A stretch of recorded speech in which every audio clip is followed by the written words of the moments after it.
Good evening. This is a meeting of the Municipal Services and Environmental Sustainability Committee. We have three members. Member Cohen is not able to be with us this evening. My vice chair, Sarah Stone. Hi, Sarah, welcome. We can see you're in Florida. And I'm Chair Gail Larson. We have Tom McMahon from the firm of McMahon and DeGullis. Loomis. Okay. And he'll be updating us on the Cleveland Heights Federal Consent Decree and Sanitary Sewer Flow Control. And Sarah Fuller is here, joining Tom. We have Councilor Posh, Councilor DeWitt Foy. We have Public Works Director Colette Klinkscale, and two members of the Cleveland Heights Environmental Sustainability Committee, Catalina Wagers, John Barber, and a resident, James Williams. Thank you. So those are the folks in the room tonight. And also City Administrator Reese. Mr. McMahon. Lewis. Or Lou. Lou, is it acceptable for council members to ask questions as we proceed through the slides so that we can stay within the parameter of the slide? It's perfectly fine with me. It's entirely up to you. I'd like to do that because each slide has so much information on it that if you've got a question, poke me or do something, draw my attention. Sarah, if you'd put your hand up so I can see that you wish to ask a question, I'd really appreciate it. Will do. All right. And so it's all yours. Thank you. Thank you for having me this lovely evening. It's been my privilege going back to 2015 to serve the city of Cleveland Heights in this effort, the enforcement effort by US EPA to bring Cleveland Heights sewers up into compliance with the Clean Water Act, specifically with what are called SSOs or sanitary sewer overflows, a long-term problem with Cleveland Heights. But the headline tonight is things are much better than they were 10 years ago. We set out a plan, we're ahead of schedule on the plan that we have. There's a long way to go, but we're ahead of where we are, and the worst of the worst are already taken care of. So again, if you have any questions, please flag me down. If I fall into using acronyms that you don't know, which is a occupational hazard for environmental lawyers, just let me, just wave and I'll explain. So again, the overview tonight is to provide an update on the consent decree, the required projects and other activities that the city's been engaged with for 10 years now, including a little bit of the background, the status of the consent decree itself, the plan underneath it, and then what's coming with some of the work that's ongoing and coming soon. The background's important to understand why this is good news. The city of Cleveland Heights for a long time had issues with basement backups and also with overflows from its sanitary sewers. So when I say SSOs, you have two sewer systems in the city. One is for stormwater only, and one is for sanitary sewers. The challenge in Cleveland Heights, like it is in a lot of inner ring suburbs and lots of area of Cleveland, is that those are built in the same trench and they tend to communicate to each other. On private property, when they were built, people didn't worry about making sure they were 100% watertight, just stormwater only and sanitary only. So when you get too much stormwater in the sanitary, you have an illegal sanitary sewer overflow. When you get too much, you get any sanitary into the storm flow, that's called an illicit discharge from a storm sewer. The issue for Cleveland Heights in 2007 that US EPA saw, and again in 2012, is it put the city under orders to do something about the sanitary sewer overflows. They're considered per se illegal under the Clean Water Act, as opposed to if you have a single pipe that's a combined sewer overflow, those just have to be controlled. The sanitary sewer overflow is supposed to be eliminated so that all that flow goes to a treatment plant. That's the distinction between them. So the city didn't accomplish a lot under the 2007 and 2012 orders. It required to come up with a plan and do some basic things under both those orders, and not a lot was accomplished. So when US EPA came to town in 2015, it was for active enforcement. They really wanted to get the city under, they were loaded for bear, I guess it would be good to say. That's when we were brought in to help with this, and Wade Trim was brought in as well. To really take a look and modernize the city system and put it in position to deal with this enforcement action but give the city some room to continue, to turn the tide and to start making progress.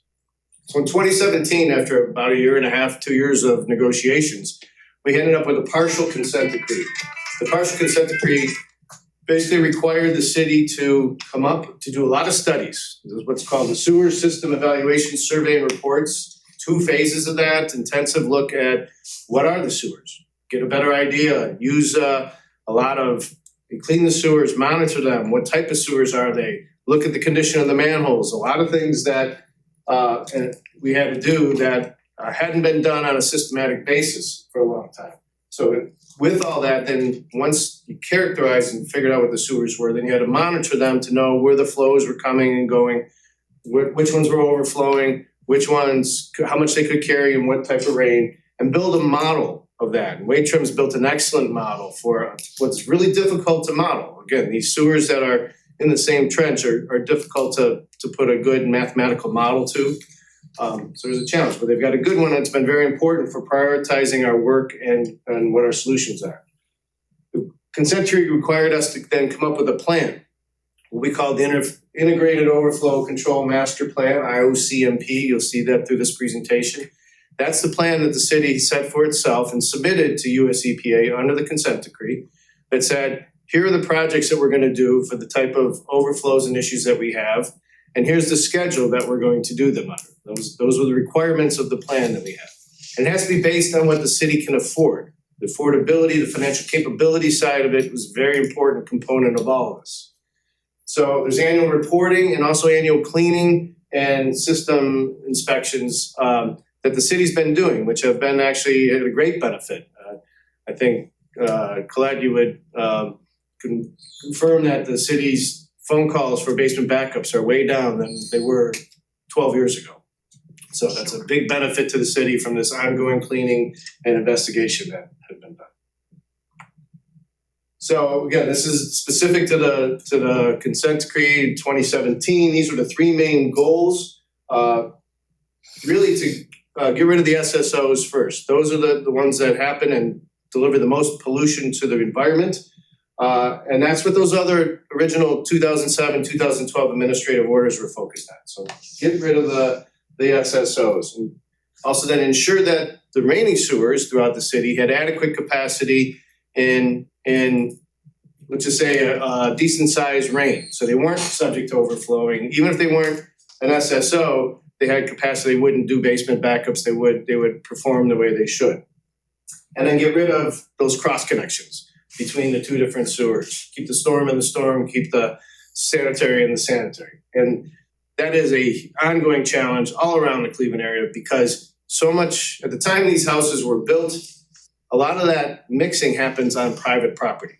You don't have it as a city totally within your own control to make sure there's no cross connections. It's going to be an ongoing thing for a very long time for the city to get major achievements in that area. So we're gonna maintain the 2-pipe system though? You will always have the 2-pipe system. In fact, you're going to try to make it less of a combined 2-pipe system and more separated 2-pipe system. That's what you're going to be doing over the years.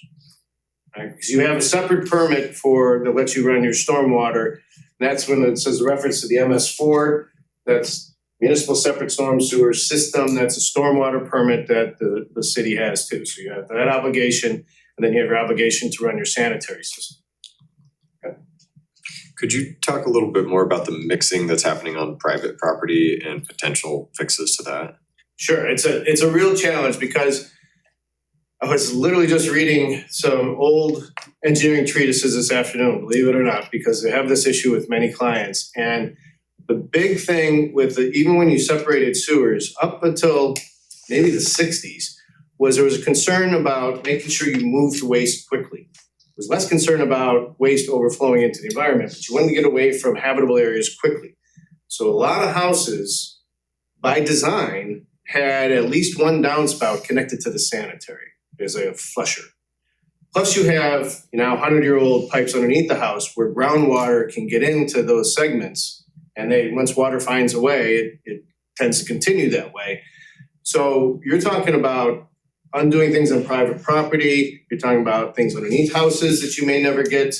I know the city of Lakewood, one of my clients did a study in a neighborhood where they tried to connect everything they could get on private property, on public property of 100 houses to test to see how good a work they could do. They spent $1 million and they reduced the inflow, the storm water that was getting into the sanitary by about 40% because they couldn't get underneath the houses. You know, they have the building department when there's something that's in addition or something that's being done, make sure none of the downspouts are connected to the sanitary. And that just takes time to do that, but it's a very difficult thing. On the public side, you'll see, I have the diagram here in a moment, when you're in the same trench and you have any leak, it's gonna travel in the trench and then it's gonna go where the lowest place is. Well, that lowest place may be from a storm sewer down to a sanitary sewer. Literally, if they're over under, you have some over under sewers, there are more in the Cleveland area than anywhere else in America. You have some other side by side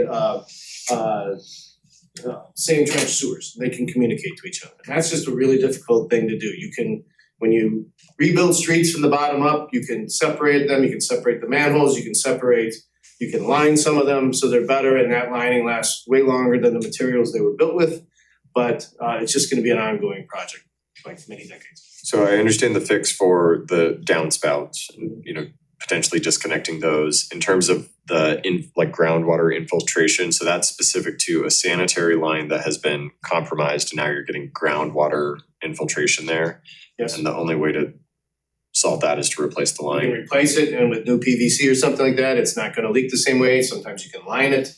There are many different fixes that you can do, but that's on private property. That's not something the city necessarily controls. But that flow eventually goes into our system. Correct. Yeah. Anything that gets in on private property, which is, let's say half of your flow for your system comes from private property. The other part, you can tighten up your public system as much as you can on streets with catch basins, and that public part doesn't get into the storm or doesn't go from the storm to sanitary. But on the private side, there's always gonna be some component that's gonna get in there. I'd like to follow up on that. When they were repairing some sewer problems on Cleveland Heights Boulevard, it was determined that some of the hookups were illicits. So when that happens, does anybody in the city notify the property owners that they need to have their hookup from their house to the curb looked at and determine if it's okay or if they need to fix it, or do we do anything to notify the property owners, or are we strictly concerned about our line? At this time, we're strictly concerned about our line. Okay, Because when we did the testing in the Cleveland Heights Boulevard area, we only did a sample of homes. And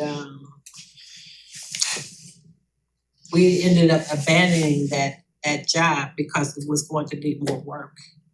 So When your building department, I believe, though, when something comes in and people are doing an addition or tearing something up, they cannot reconnect something if it's connected, say there's a sanitary connected to the storm. They can't do that. That, I believe, your administration prohibits that. That's an illicit discharge. That's illegal under your stormwater permit. well, in a personal story, I had to waterproof one of my basement walls, and when they went in to look at the connection, I replaced it, so I'm good to go for Yeah, a well, while. you're good. I'm good. and we may notify the resident that they have an illicit connection, but we don't enforce them to do it. Sure. Okay, thank you. Any other questions? So what I'm giving you tonight is, there's a long history of this and there's a lot available on your website. Some of the slides I think may be the same as were presented in 2017 or 2021, but we've documented that. It's one of the things that the consent decree forced the city to do, is to be very public about this, have a way to get any information or feedback. So the consent decree should have its own tab on your website. Every quarter, every report should be on there that we've ever had to submit, the comments, prior presentations, it's all on there. It's just an open book. So this is some of the background I was telling you. These are all common types of common trench sewers that are in Cleveland Heights. You could say they were state of the art when they were built. And if you think about why would you put two sewers in one trench? If you're literally dealing with manpower and horsepower and not today's equipment, and you're digging in the rock that is in Cleveland Heights, one trench is a pretty efficient way to make sure expanding these streets and laying pipe when there was no certain environmental concern about necessarily keeping them all separate all the time. There was no guarantee all this flow was gonna go to a treatment plant. And all it now goes down to Easterly Treatment Plant, and there's capacity there, and there's expanded sewers by the sewer district to get it there. But when these were built, that wasn't a primary concern. So you're taking something that was more or less state of the art at the time it was built, and then the law changed in 1972, and cities like Cleveland Heights are catching up to that, especially in the Cleveland area. So what's the status of the consent decree? Again, consent decree, just so you know, is it's basically a judicially enforceable contract to come in back into compliance and under a certain schedule. So US EPA came to town, filed a complaint, said the city's out of compliance. This is the settlement, if you will, that's judicially enforceable, and it has stipulated penalties if we don't meet deadlines, et cetera. So it's a very it can be very onerous, and it's taken a lot for the city to stay up to speed with it. But all of our consent decree reports, everything we had to studies, everything we had to deliver have been submitted on time. All of our projects so far have been on time. All the monitoring and other activities we have to do are on time and met annually. We have submitted a number of reports. Again, the 2 phases of the SSES, and those went through multiple comments from US EPA. They formally disapproved, but gave us time to respond to the comments, and they wanted greater detail. We've patiently given them greater detail. I think they have a hard time understanding the complexity of what to do with the system as a collection system. Usually something like this, is in a community that also has a treatment plant, and you can get a little freer hand to do some things, but you're a collection system only. We answered all those questions. We were required to submit that IOCMP by 2021. We met that deadline. That's still an open item though, because in July of last year, after submitting it in 2021, we got disapproval with a request for comments or a bunch of comments. A lot of those. 2021 submitted report. Yes, 4 years later, we got comments on the plan that half of which we've implemented. Because in this whole process, we figured out, here's the most important things to do, here's what we can afford, we're not gonna wait, we're gonna go do them. All right, and we're gonna address those SSOs that were the primary reason that the city was on EPA's radar to begin with. So we went ahead with that, got comments, a lot of them were technical, some of them were on like how we costed things, some were some small issues, can you change this report, can you explain this a little bit better? But some of the costing issues took a lot of work.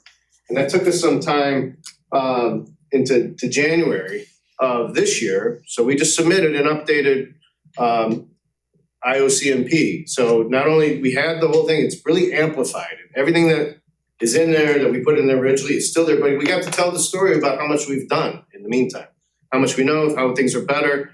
And in answering their questions, we actually amplified it. So it's even a better record than we had before. EPA is reviewing that.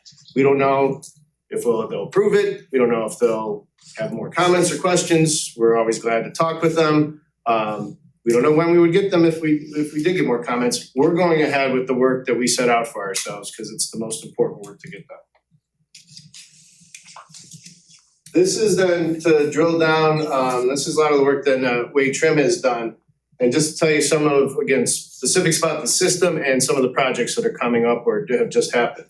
So just the picture on the left just tells you, when we talk about an SSO, you can probably see the round pipe that the yellow line's pointing to.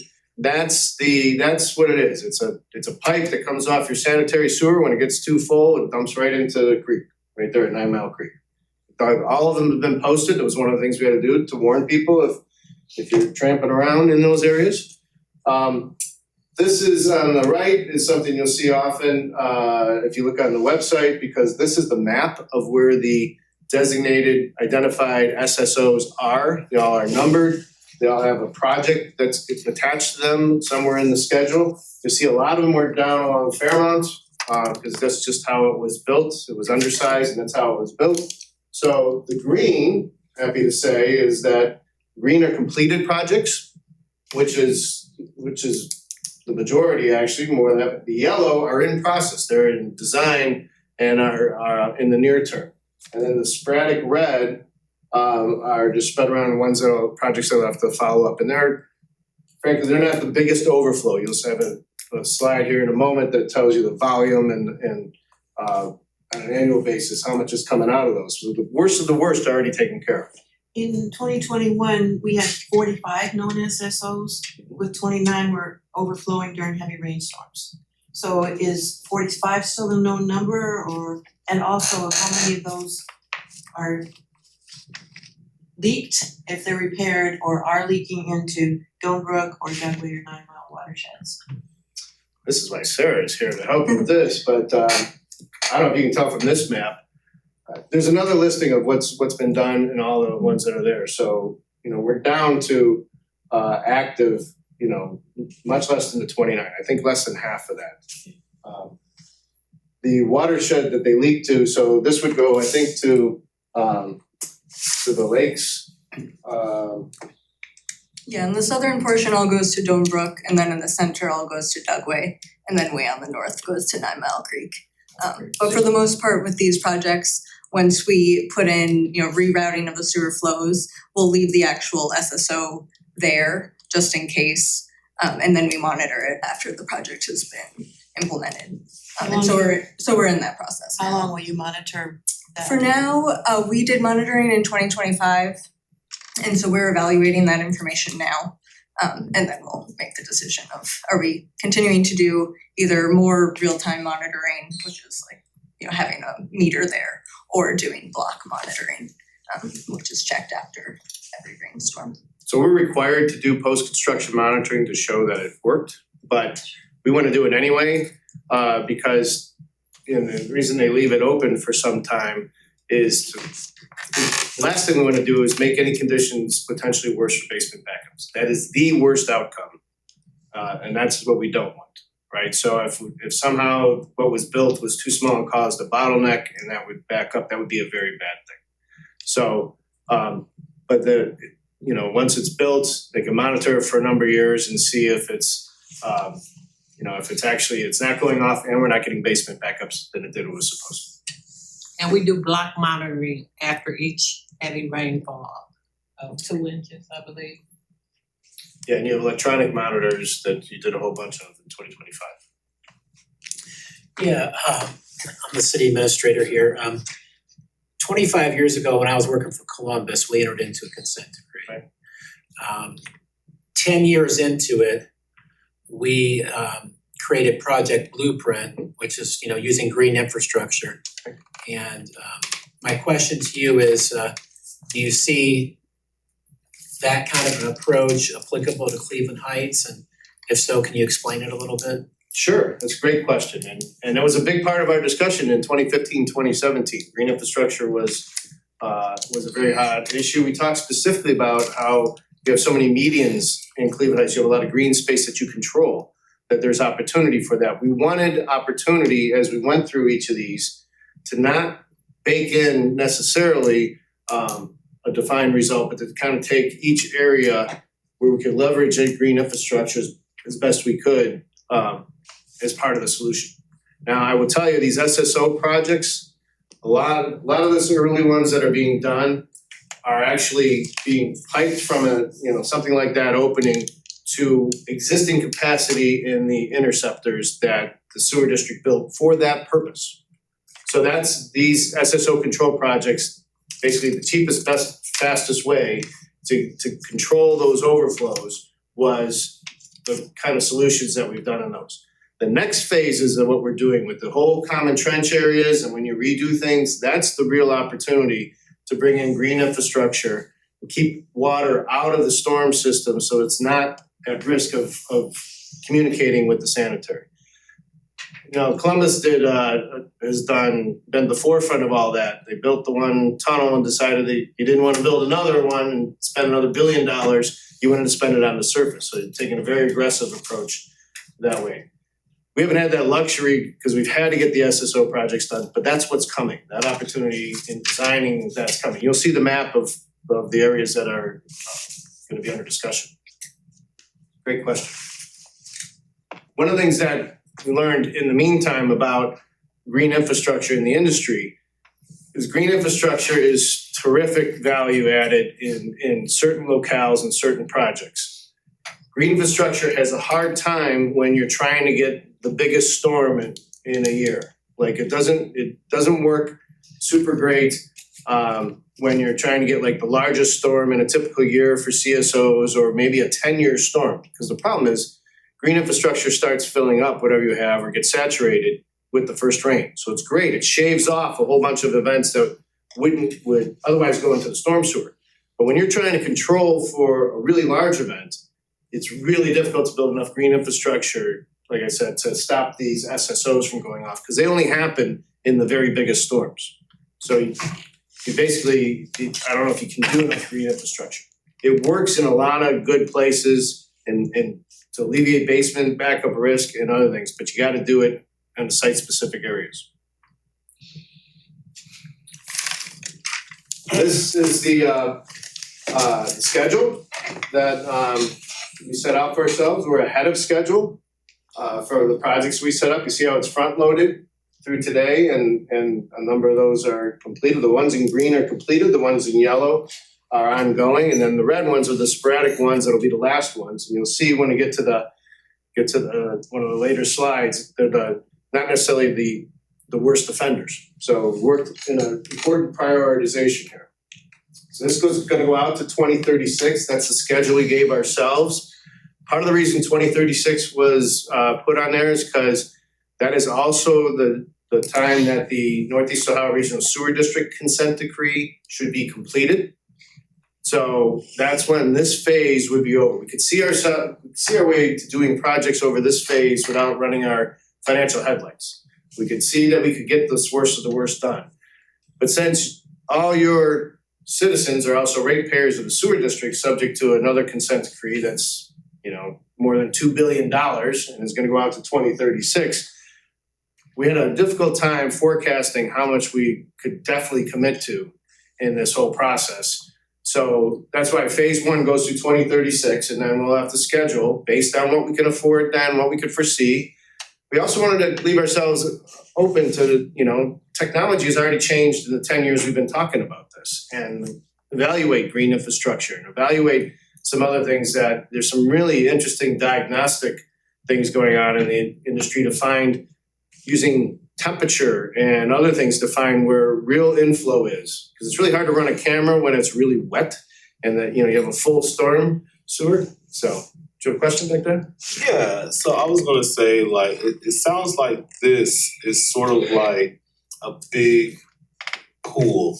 And it's like sort of like I'm a pool and spa operator. Okay. And so I like the words of sampling and real-time operating systems and mobile operating systems and computational operating systems, because those are very important because of the piping, which is like a big sewer where it's like you want to flush the sewer every so often to clean the trash out of the sewer, and then you have this shut-off valve, and then everything is just like percolating in the back until you like flush it out to the filtration system, which probably uses like sand or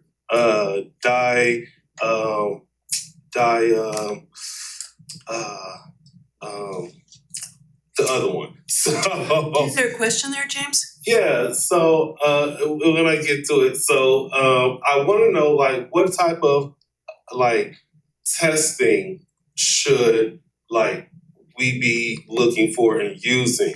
Like what testing? Right. So it's a good question. Again, this is what's evolving in the industry. So those SSES studies that I talked about did a lot of intensive studying. Among that, they did dye testing. You put dye in different places to see where it goes and it shows up. You did smoke testing, going back to see if smoke comes out someplace, if it's going up. So you're looking upstream.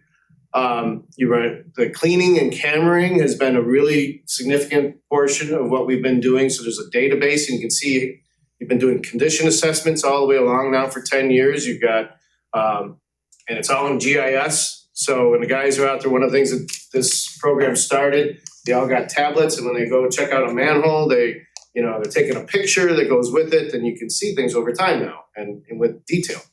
What I'm talking about are other diagnostic tools. Sarah can, I'm sure, tell you more, but things that I've seen in the industry of people running like fiber optic cable, and they can pick up temperature changes. And so then you can tell what's the cold water here, but the warm water means it's coming from somebody's house into the storm. Or just different things like that that can really pinpoint. So, instead of tearing up a whole half mile of something, which is very expensive, you can sometimes do pinpoint repairs that are highly effective. Or you can pick a house that's a real problem and work with that homeowner to, change a few things that makes a big difference in that overflow. Does tier 1 cover all SSOs? Yes, right? All SSOs. That was our goal. Yeah, sorry, And we should that's- have put that earlier, but That's yes. the major component of tier 1, That and was the then point. So that tier 2 and 3 are we adjust, everything else. yes. Tier 2 and 3 are basically improving your system to modern standards. But and will make everything work better. What you have now is difficult to maintain and is not 21st century. You're gonna take the 21st century to fix it all up, I think is what we have to say. But this is to get rid of the worst of the worst. Again, what US EPA came to town for in 2007, 2012, it's these, the SSOs.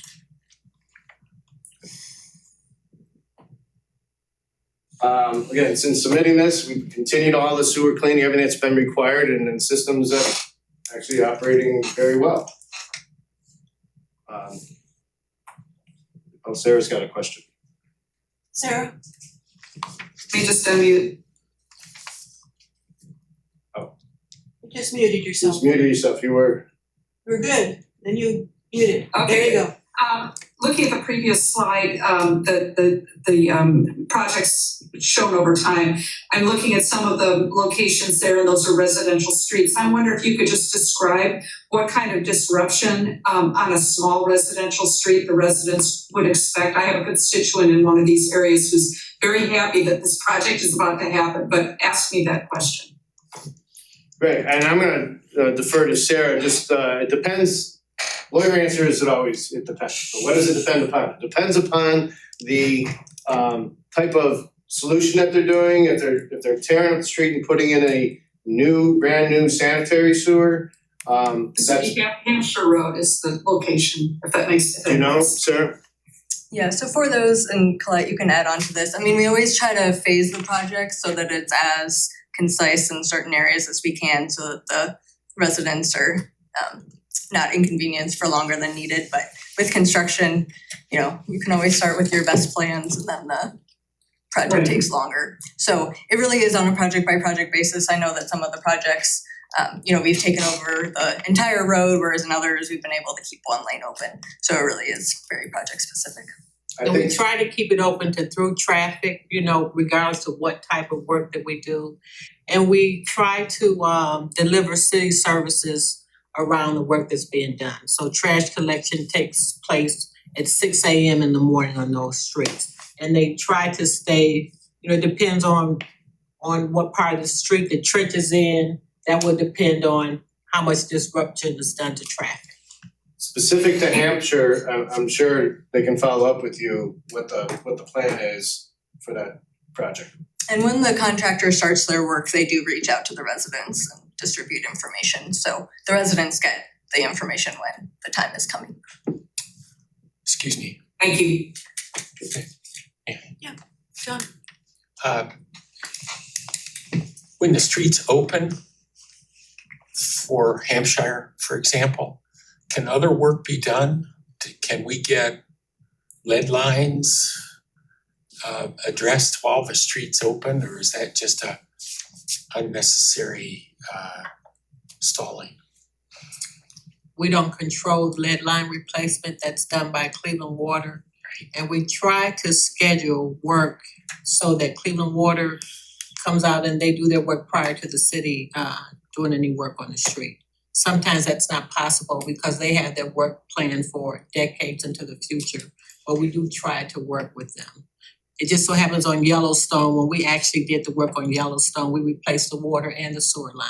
So we replaced all the lead lines as part of that project, but that's the only project that we did like that. exception rather than rather than the norm. So far for these projects. thank you. But what you just described is something that under the Clean Water Act is called integrated planning. It's one of the things we argued quite a bit. It's why it's called the Integrated Overflow Control Master Plan. We wanted the ability where we could to integrate, and phase 2 and 3 of this plan is gonna require a lot more of that for cost efficiencies. When you're looking at rebuilding, street in the common trench sewers and fixing them up, you'll have the opportunity to at least rebuild the street, as well as, if you can coordinate. It's difficult to coordinate with other entities, but Cleveland with a gas company or, whoever else has utilities. Ideally, you can do it all at once, just like when you've got a car engine open and you take care of everything while you're in there, get the timing belt as well as other things, or if you're open up one of these houses in Cleveland Heights and you find something, both wiring and plumbing is, something that somebody 100 years ago thought was a good idea, that you wanna take care of all of it. The same thing with the city. When you can, you wanna be able to do that. Okay, so there's our status. Again, this is all the completed projects. You can see they're all around the city, even though you're hitting specific, they tend to follow the old streams. This is just some pictures, and there can be more available if people are interested, but this was the one project we know caused a lot of traffic headaches, et cetera, but it was really interesting. Just to explain a few details, correct me if I'm wrong, Sarah, but these all came down here, all these streets, and then kind of an overflow. Well, the purple lines were interceptors that the sewer district built in the last 30 years with capacity to handle this flow. So to take a lot of flow off of these sewers that overflowed, these streets were all rerouted and then dropped right there. Instead of hitting this overloaded sewer on Fairmount, dropped right into the sewer district interceptor. So they don't overload your local Fairmount sewer anymore. They go where they should, with something that was built for. But the drop shaft was deep. Those interceptors are down, 80 to 100 feet. So it takes quite a while to build the shafts, to go down there and have the mantles and everything go all the way down. So that's why that project took a fair amount of time, but it was really significant because it didn't pick up just that intersection. All the flow from those streets got rerouted. There were a lot of unknowns with that project that we discovered after we started that project, which A lot of utility contributed to a lot of coordination. the inconvenience that happened. Is it the norm to be that deep, or is it then kind of an outlier for it to be as deep? No, those interceptors are all really deep. When they built them, they were way down underneath anything else. So they weren't getting into any utilities at that level. Are there other interceptors in the city? Yeah, you'll see, one of these maps coming up. Again, the purple lines on those maps that show the SSOs, those are sewer district interceptors. Your residents paid for those, as ratepayers of the district. We get CH30 on Superior, that went into an interceptor down pretty deep around King Park. So they're hard to see, but these are, in addition to the SSO projects, these are other sanitary repairs and separation projects that have happened in the last few years as well. Those purple lines are the interceptors that crisscross the city, right? Green lines are all the different little segments that were rebuilt already. And that's kind of more of the work that's gonna be happening in the years to come after 2036. But that's ongoing. These are the ones that are in design right now and are gonna be coming up. Requirements of the consent decree are cleaning, and it's made a big difference. There's annual cleaning requirements. We've been hitting that target on an average basis. Got the cleaning complete. You see a lot of areas, and it makes a difference, right? The city had some hotspot cleaning years ago that it knew different places, but it didn't have a systematic way to go through all the sewers. This is just really good practice, and now it's embedded in your CMOM program, and the city's been doing a great job with it. It looks like the city's doing most of the cleaning then, because we're mostly the green, right? We are the green on In this chart. 2025, it did. Yeah. Are you Yeah, going when to? we started out, we had a lot of contractual assistance, but we're beginning to do more and more of that work as time goes on, which is why we bought the additional Vector truck, which will allow us to do even more work.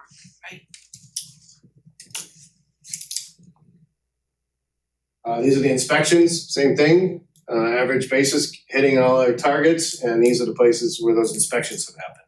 And it's kind of thing that, you're talking about testing, monitoring, now you're informed, you're not.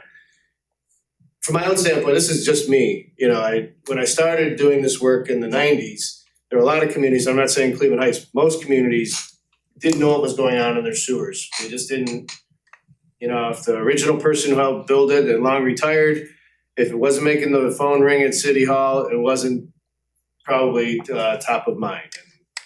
The professionalization of what this city has done and so many others with the information tools that they have and the cleaning has really been a great benefit. This is a summary of some of the environmental benefit that's occurred. So the projects that are completed address 16 different SSOs. If you look at the volume that's come out of them, look at typical year overflow. Typical year is how in a computer simulation, that model they built, you run it over a year, a statistical year to see how things would come out. So it's really gotten into more than half of the overflows that would be expected in a typical year. It's gotten rid of, and the volume is about 40% of the volume, but the occurrences, with SSOs, the occurrences are important because that's, going in and feeding the stream more and more pollution. Even if the volume's not that high, the occurrence is important. So we've gotten almost more than half of the occurrences down and 40% of the volume. The next projects that'll address 6 SSOs are gonna get it to like 80%.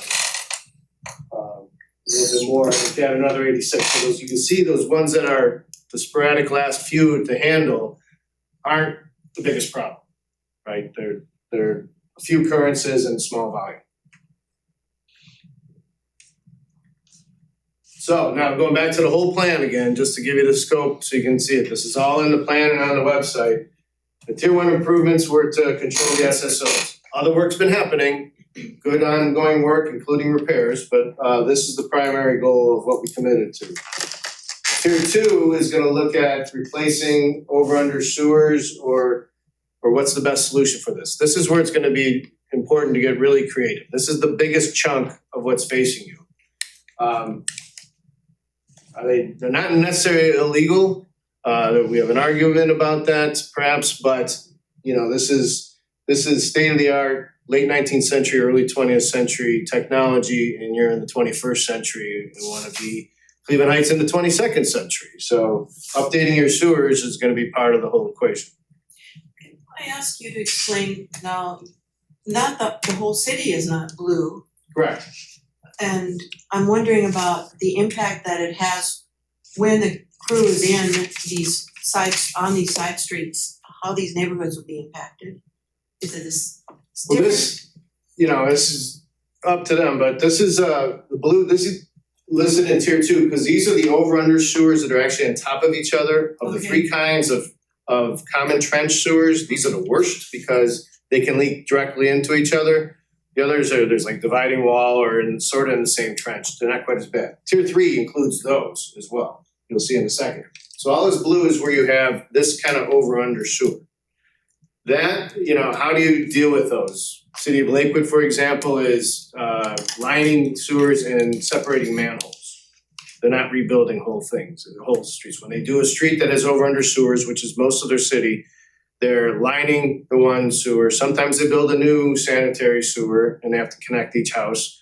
They're separate, but typically they'll line the sanitary and they'll separate the manholes. Because in an over-under sewer, you have one manhole, then you have an invert plate and it goes down to the other one that can leak.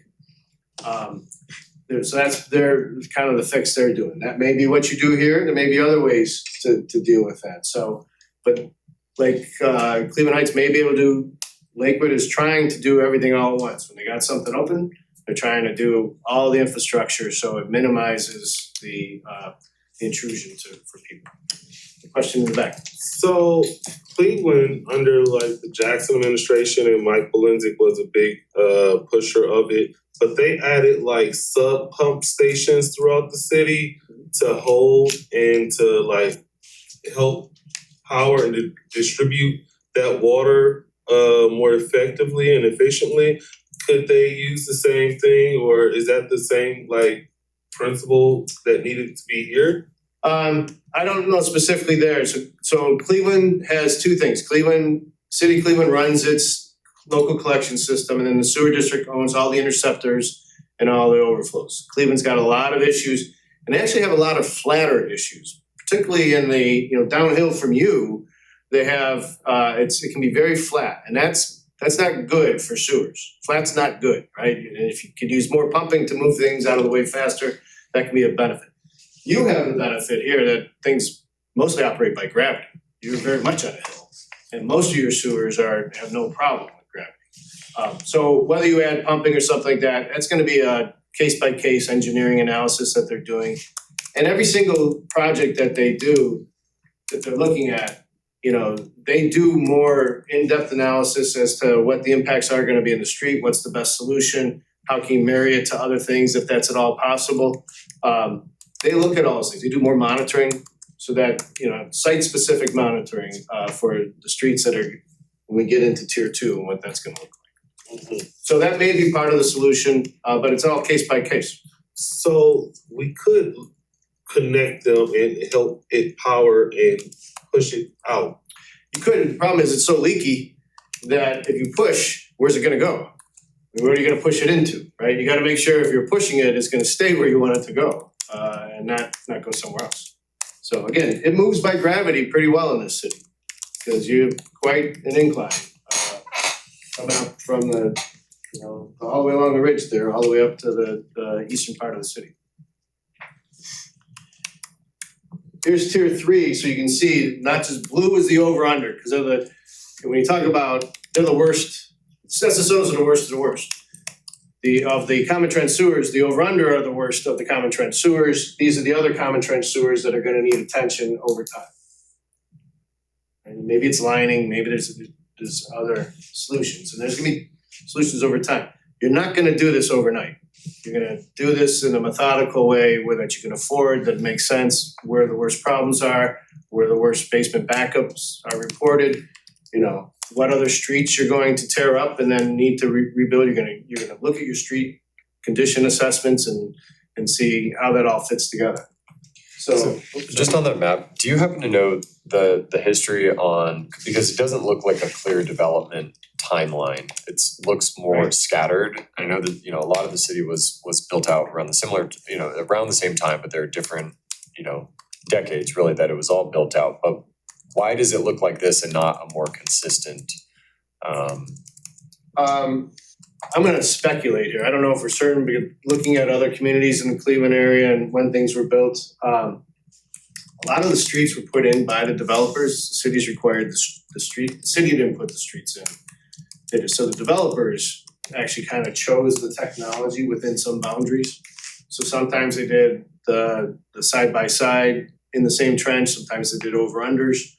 I'm gonna guess the over-unders were on the whole built earlier than the side by sides. This is just me speculating, just seeing the age of other over-under sewers around in the Cleveland area. So that's part of the issue, right? You didn't start from scratch with here's the Clean Water Act and here's what you have to do and the standards that we have. It was, okay, what's the prevailing engineering, and I'm the developer, so I'm gonna put this street in, and there's no government authority telling me I have to do anything differently in 1912 or 1932, that I, have to put these in a certain way, and this is the prevailing best practice. So you can see it ends up with like a patchwork quilt. And does everywhere that's not highlighted have or not have common trench? I believe that's true. There's a couple streets that have classic combined sewers, single pipe, especially up in this area here, if I remember. Yeah. Closest to Cleveland. But everything else should be separate trench. Doesn't mean they don't communicate and leak in different ways, like water's gonna find a way in private property, but they're not within the same trench where that calls out for the most attention. Are we addressing common sewers in this? I actually don't have to in the same way, right? Cause they're Different. single pipe sewers are under their own plan, and for the most part, the overflows that those go to are covered by the sewer district's consent. Right, okay. So you're paying for it. It's not in this plan. Any other questions on the map? Okay, this is in the plan, this is $2018, this is our guess of the scope of things, this is why we said we went to the EPA. We can't tackle tier 2, just the high priority part of tier 2. I mean, look at these dollars are monumental. They hadn't seen anything like this. There's no financial capability metric that says Cleveland Heights could afford to pay this under any timeline. So we're not gonna schedule here in 2019 or 2021 when we got the agreement, because you're talking about a century plus long renewal of a whole city's infrastructure. So we need the time to know what we can afford and schedule that. We can't do it, and don't lock us into 2021 technology. There may be better solutions in the future, maybe more cost-effective ways to do it. We'll have the benefit of Columbus's green infrastructure to know where it works best and where it may not. All those type of things have been happening. So this was in the plan, and this was really to demonstrate not necessarily that we were doing these under any schedule, but that our schedule made a lot of sense to get the worst of the worst done. And let's talk about the next chunk when we get to 2836 or thereabouts. That's our plan. When it start talking about funding, the resources for funding. First of all, tier 1, we know that $18 million from ARPA went towards tier 1. Have the rates that we've been paying through this time period, I don't wanna use cover, have the rates that we've been paying met that $36 million target? No. You've gotten some assistance, which the city has elected to use toward that. Those rate increases, remember, we had lots of expenses for studies and all things that we had to do to turn in. The ARPA dollars actually were prudently used to accelerate the program, and Colette jumped on it, seeing the construction inflation that was coming and letting those contracts was very, very prudent. She got ahead of the curve. The city got ahead of the curve because construction inflation took off with those dollars. There were dollars chasing, and there's only so much material and consultants to do the work. So that's that was very prudent to get ahead of that. But you are gonna have to, like all other cities, you're gonna have to raise rates to raise new money to address this. The fact that you elected to use ARPA dollars for this really is, tells that the city had high priority for this. But you could have spent that on a lot of other things that the city needed in those very difficult days of COVID. So really, I think what that did is that you're gonna have probably regular rate increases. What a lot of communities have tried to do is try to look at something like 4 or 5% rate increases every year, so they're predictable. The worst thing are, especially for landlords who are doing investments, they don't want spikes in things because they can't raise their rents the same way to match that. So if it's a predictable 4 or 5%, people know that that's coming, and then it can sustain progress. And that's the most important thing, is to sustain progress. So that, Colette, I think you'll be having new rate studies coming up sometime this year. Right, the law department is reviewing the agreement now.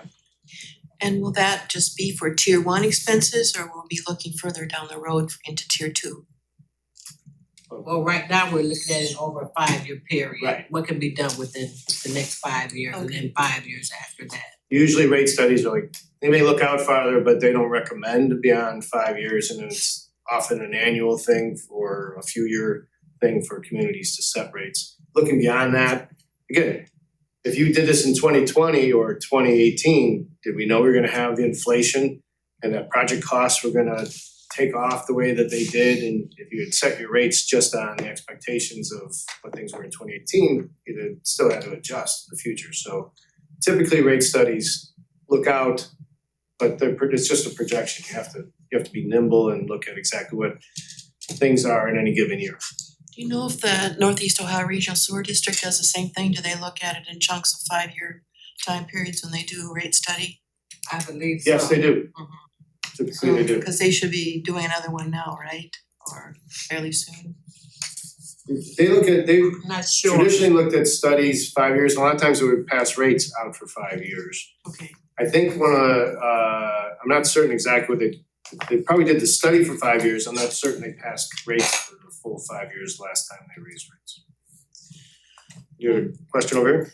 Yeah, a couple things. So the 36 million in tier one by 2036. We've either completed or projects are underway amounting to a little over 20 million, isn't that right? 23 million maybe. Now, mind you, this is a projection of 2018 dollars, and you're talking about dollars spent accumulated through 2025. Right. So there's a time value in those, but yes. But there's a gap of like 13 million there to address in the short term? Well, it's whatever the projects come in at, right? Those projects that aren't done, it's whatever the market is for those today, given inflation. It's unlikely to be that just 36 million is your actual expenditure out of pocket, just if the time value over all those years. Okay. And with the assumptions of these costs, it's very much just the sewer replacement. Whereas when we're doing the projects, as they get integrated into, road replacement and other things, the projects costs are higher. Okay. And then can you just explain, I just want for people listening, if you're doing a project in the northern part of Cleveland Heights or the southern part of Cleveland Heights, or how the entire city benefits or all the residents benefit from localized projects? So that's a great question, because they're not, first of all, it's an obligation entirely of the city. This is an orders to the city. And as primary, the projects that have been done have addressed the creeks that run across the city from north to south, all of them, right? So that's everybody. Everyone has benefited across the city from basically, not having a reputation that you get basement backups in Cleveland Heights. The last thing you want for property values is a whisper campaign saying, "Oh, my basement flooded 3 times," or whatever. That has largely diminished, and so that's a benefit to everybody in the city because it affects property values. And then when you renew, when you have infrastructure renewal, it's just you also when you're doing the streets like that intersection at with Lee and Fairmount, you're not gonna have to touch that intersection for many years to come. So if you're traveling across the city through these places where the work gets done, you've got an updated infrastructure there. So all those I think are really important benefits. Again, these are, the creeks, you have Kane Park is right by that. Think about wherever any teenage kid goes tramping around somewhere. Those are the ones who are gonna, any kid from any part of the city is gonna be walking through a creek somewhere or, looking for something, and those are the ones most likely to come in contact with stuff. So the cleaner those streams are, the better off, public health is. That was a question, and then I'm gonna wrap up the meeting if there aren't any others. This is an enormous, all of us in this room tonight understand the enormity of this project and the great work that's been done. Thank you so much. Thank you, thank you, thank you. How can we keep educating people or putting information out there that so they don't get shocked when a bill changes, when they get an increase in their sewer rates? It seems to me like we have to be like City Administrator Reese's question. Not constantly, but often projecting the benefits to the community as a whole. And I don't know how we do that. Well, I can't underscore what you said strongly enough. The best clients that I have communicate the value proposition of what they're doing constantly. Because to be honest, when it comes to any utility, people don't really pay attention to it until it stops working or it costs more. And so the things like this, where you talk about when the projects are completed, you're ahead of schedule and showing people what the projects are. Most people have no idea, besides the traffic annoyance, how incredible the engineering and work is that's going on underground, right? To the extent you can put that out there in mailers and your, to your constituent newsletters and other things and on your website, that's a great benefit. And you shouldn't be shy about repeating yourself because people plug in and listen when they listen. This is my experience with a number of communities.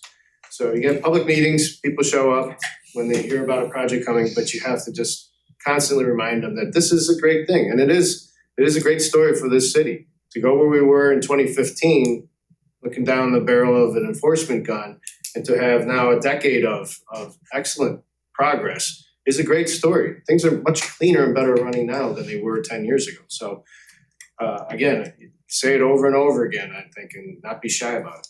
I'd like to start with an article in the City E-News about where we're at.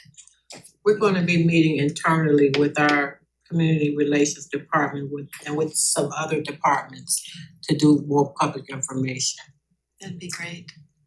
And I'm assuming that we're gonna go ahead and post this presentation up on the website as an update too, as well.